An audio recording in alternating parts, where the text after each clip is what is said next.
Big Tractor Power fans, this video comes to you from East Central Illinois, where a Gleaner S97 combine is harvesting soybeans.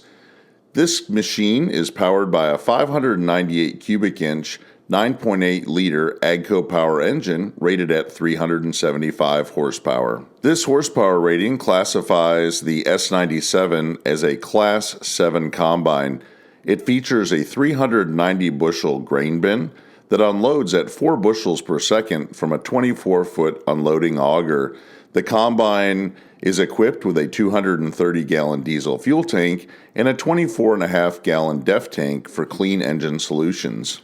The Gleaner S9 series of combines, which includes the model S96, S97, and S98, were first introduced for model year 2016 and remain the current Gleaner lineup for model year 2019. The Gleaner S9 series of combines are manufactured by the AGCO Corporation at its factory in Heston, Kansas. Now that we know a little bit more about the Gleaner S97, let's head out to the field to see and hear it at work harvesting the soybean crop.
I hope that you've enjoyed spending time out in this East Central Illinois soybean field watching the Gleaner S97 combine harvesting soybeans. Now the combine and the versatile 340 four-wheel drive tractor and Kinsey 1050 grain cart, as well as the McDon Draper head, are headed down the road to the next field to continue harvesting through the night. If you'd like to see more videos like this one, I hope you'll consider subscribing to Big Tractor Power YouTube, where there are over 1,000 videos of farm machines in action. Make sure to click on the notifications bell as well so you'll know when the next Big Tractor Power video is released. New videos are coming out almost every day from the channel. If you have any questions or thoughts about this video, please leave them in the comment section below, as I try to respond to every post that is made. If you would like to get a preview of what is coming up next on Big Tractor Power YouTube, make sure to check out Big Tractor Power Instagram, where I share pictures and short video clips of what is currently being filmed in the field. As always, thank you for watching.